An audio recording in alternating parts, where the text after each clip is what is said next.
The National Health Service (NHS) has been praised throughout the COVID-19 crisis, with many Britons taking to their doorsteps to clap the frontline workers on a weekly basis during the first few months of lockdown. The royal family has led the charge in praising health workers, all of whom have faced more than a year of unprecedented struggle. Several senior royals have spoken to frontline workers both in person and over Zoom throughout the pandemic. Prince William also celebrated the 73rd anniversary of the NHS at a Thanksgiving service at St Paul's Cathedral earlier this week, before hosting a tea at Buckingham Palace.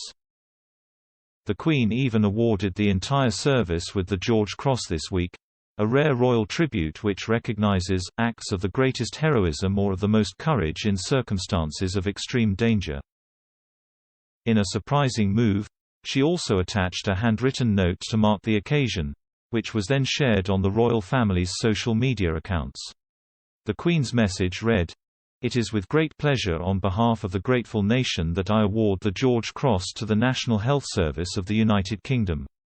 This award recognises all NHS staff, past and present, across all disciplines and all 4 nations. Over more than 7 decades, and especially in recent times, you have supported the people of our country with courage, compassion and dedication, demonstrating the highest standards of public service. You have our enduring thanks and heartfelt appreciation. Elizabeth R."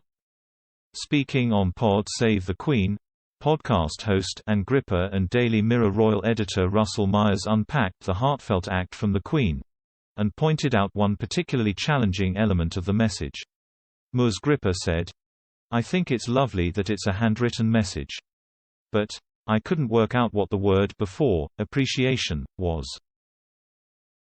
As a woman in her 90s, she does have excellent handwriting and I'm sure she does a lot of handwritten notes. Whereas I'm using my computer so much all of the time, that my handwriting is barely functionable to write a shopping list. It's very stylish. But I did just struggle to read it. Pondering over what word the Queen may have used before appreciation, Ms. Gripper said, "There were so many things it could have been, and speculated that the monarch may have used boundless, or limitless, instead." Even so, Ms. Gripper concluded by explaining how unusual this personal act was from the Queen.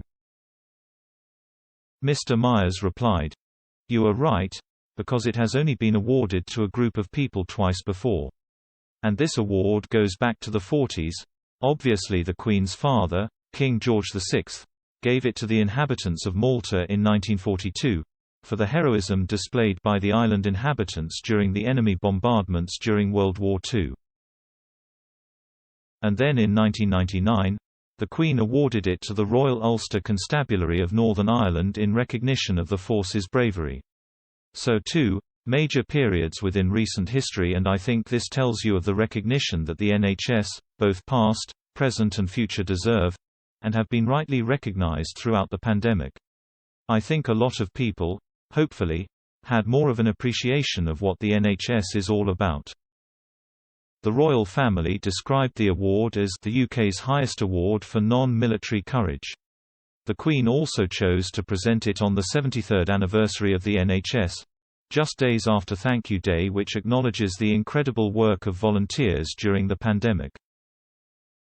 The Queen is advised on the granting of the George Cross by the George Cross Committee and Prime Minister Boris Johnson. The honour was gratefully received by the senior heads of the NHS. Sir Simon Stevens, Chief Executive of NHS England, said the award was the recognition of the skill, compassion and fortitude of healthcare workers who have helped tackle the UK's greatest challenge since World War II.